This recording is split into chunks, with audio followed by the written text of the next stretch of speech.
Olá! Hoje a gente vai fazer uma análise a fundo de um clássico, assim, absoluto do pensamento político, o Leviatã, de Thomas Hobbes. Temos aqui uns trechos bem selecionados, sabe? Que dão uma visão fascinante das ideias centrais dessa obra que é, monumental. A missão aqui é tentar entender por que Hobbes achava que a gente precisa de um homem artificial, gigante, o Estado, né, o Leviatã, para basicamente nos salvar de nós mesmos. Vamos desembrulhar isso. Exato. E é bom lembrar, né? Hobbes está escrevendo ali em meados do século XVII, um momento super tumultuado, guerra civil inglesa pegando fogo. Então ele está buscando uma base racional, quase científica, para a paz e para a ordem. E ele começa, olha só, analisando a própria natureza humana. É por aí que ele começa, né? Para entender a política, primeiro tem que entender o ser humano. Ele até fala para a gente ler a nós mesmos, lá na introdução. E o que ele encontra quando faz isso? Olha, ele encontra seres que são movidos por movimentos internos. Ele chama de apetites, que é o desejo, né? Aquilo que atrai a gente. E as aversões, que é tipo o ódio, que repele. E aí vem um ponto interessante.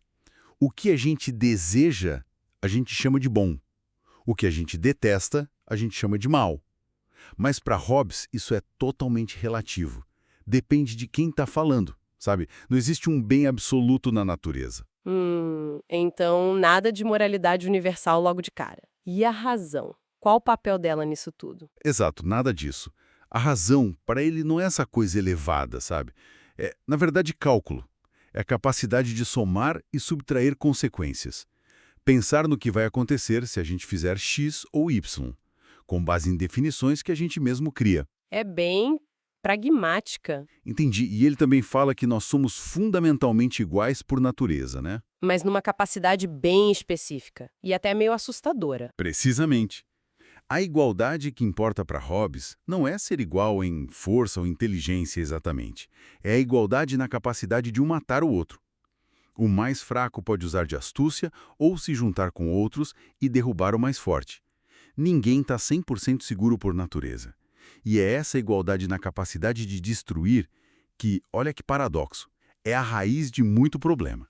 Como assim? A igualdade leva ao conflito? Isso parece ir contra o senso comum, né? Leva assim, porque, pensa bem, se a gente é mais ou menos igual na capacidade e todo mundo pode desejar a mesma coisa, que muitas vezes não dá para dividir, o que surge?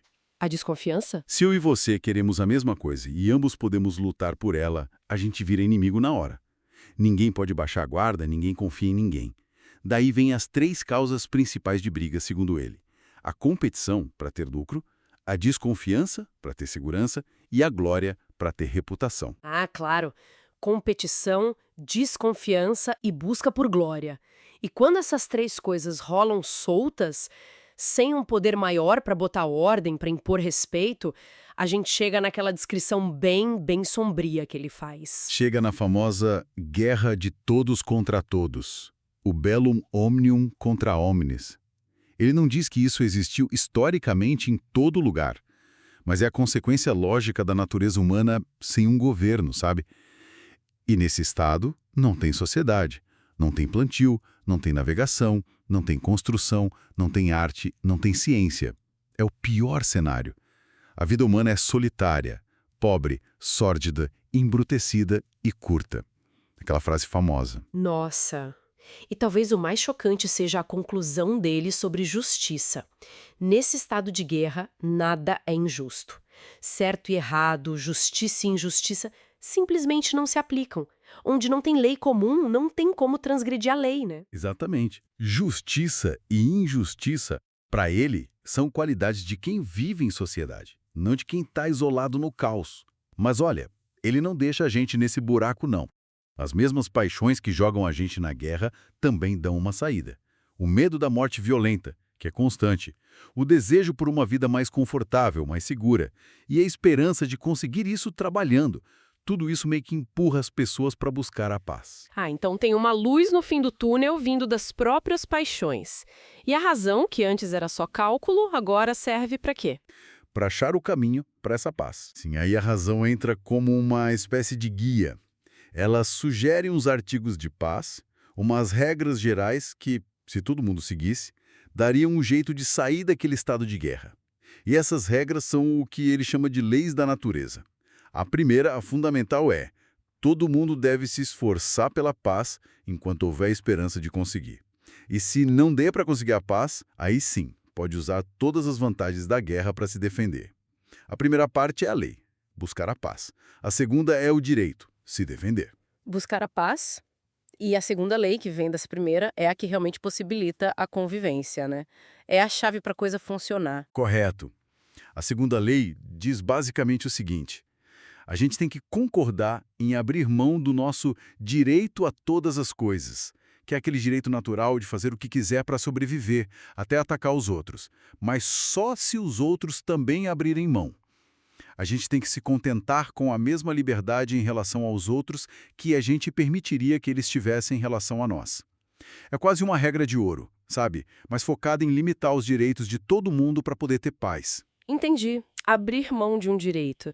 Mas o que isso significa na prática? Não é tipo dar alguma coisa para alguém. É mais. É mais sair da frente, sabe? É se privar da liberdade de atrapalhar o outro a usar o direito dele sobre alguma coisa. E quando essa troca de abrir mão ou transferir direitos é mútua, aí a gente tem um contrato.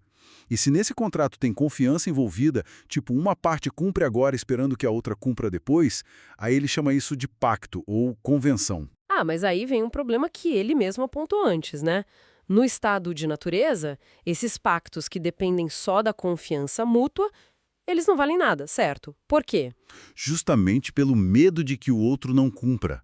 No estado de natureza, não tem ninguém para obrigar a cumprir. Então, se eu tenho uma suspeita razoável de que você vai me passar a perna, esse pacto já era. É inválido. Ninguém precisa ser o primeiro a se arriscar se não tem garantia nenhuma. Palavras para Hobbes são fracas demais. Certo. Então, para que os pactos funcionem, para criar sociedade e ter paz de verdade, precisa de algo mais forte que só palavras ou promessas.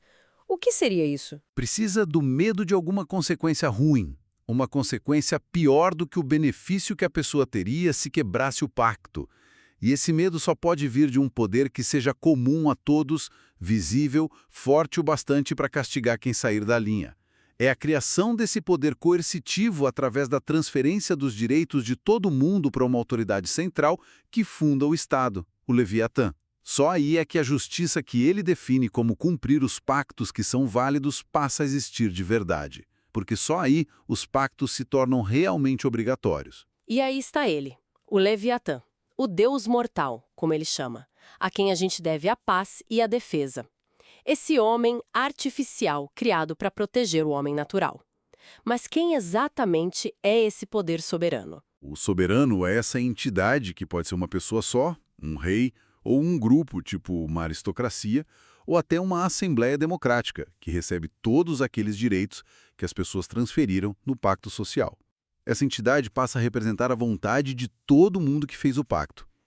As ações dos soberanos são consideradas como se fossem as ações dos próprios súditos, porque eles autorizaram o soberano a agir em nome deles para garantir a paz e a segurança de todos. A soberania é tipo a alma artificial que dá vida para o corpo político. Ok, entendi a origem, a função, mas a natureza desse poder. Hobbes não economiza, né? Ele defende um poder bem forte. Quase assustador, talvez. De fato.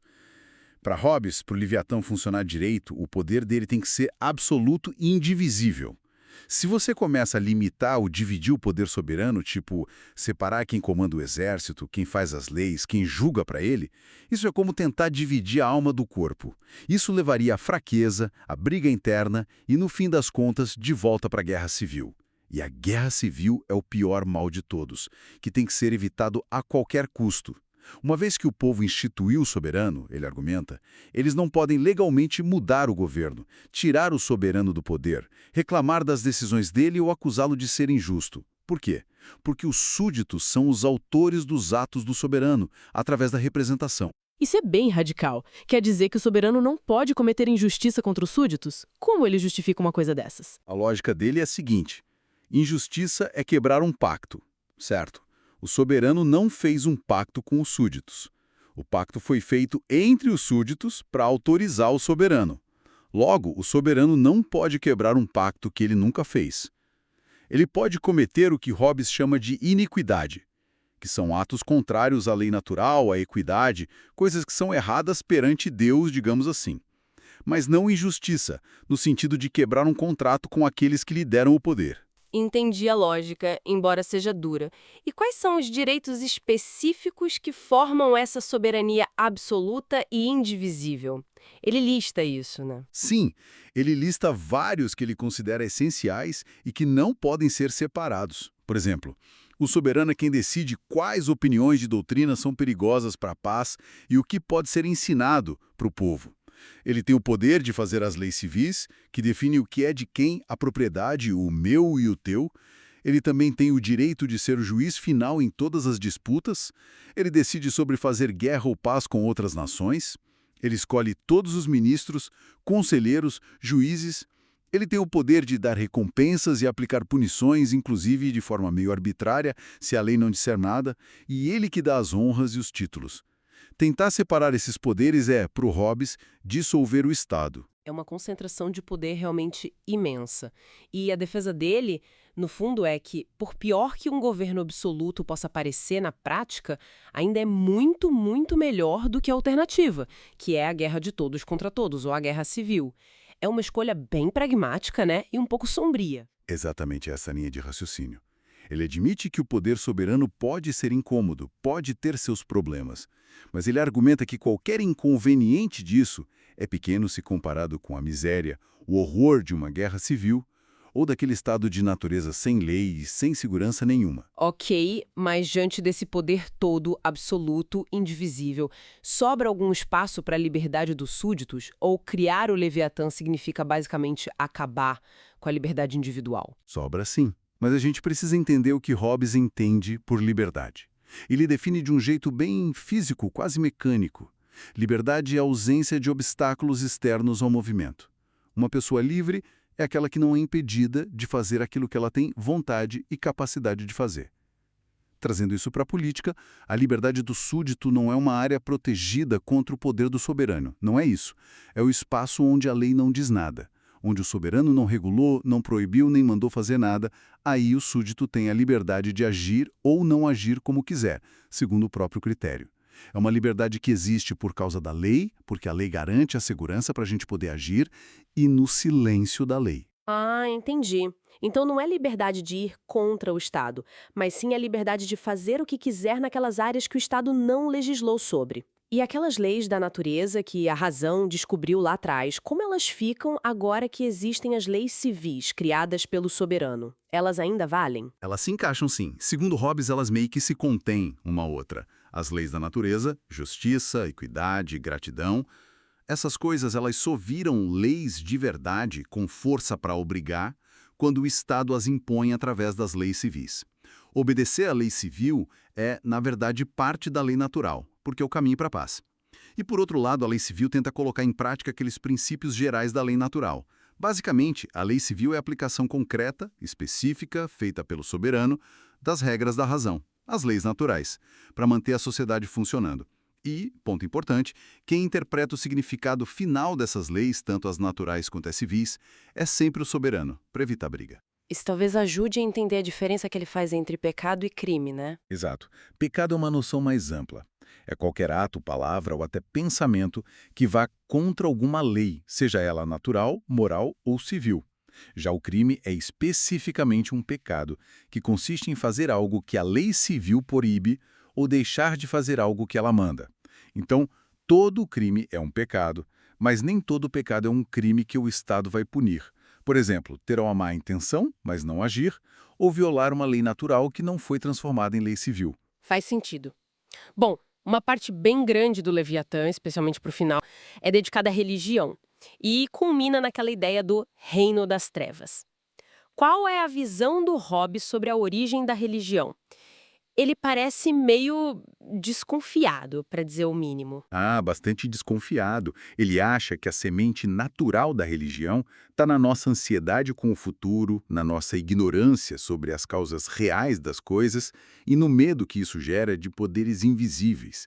Quando a gente não consegue explicar por que choveu ou por que alguém ficou doente, a gente tende a inventar uns agentes por trás disso, sabe? Aí a gente cria deuses, muitas vezes parecidos com a gente mesmo, fica com medo desses poderes e tenta achar um jeito de agradar ou manipular eles com rituais, adoração. E ele critica pesado muitas coisas que vêm daí, né? Tipo superstições, acreditar em fantasma, demônio, milagres meio duvidosos. Sim, ele não perdoa. Para ele, muitas dessas crenças são só erros de raciocínio ou interpretação errada de coisas naturais, tipo, um sonho vira uma aparição, uma doença mental vira possessão demoníaca. Ou pior, são instrumentos que algumas pessoas usam para enganar e controlar as outras. Ele duvida muito dos milagres na época dele. Diz que os da Bíblia tinham uma função que já acabou. Critica demais a demonologia, a ideia de espírito sem corpo. Para ele, isso é coisa de filosofia pagã mal digerida, ou interpretação errada da Bíblia, que para ele só fala de corpos, matéria. Ok. Se a religião pode ser essa fonte de erro, de confusão e até de manipulação, qual deveria ser o papel do soberano nisso tudo?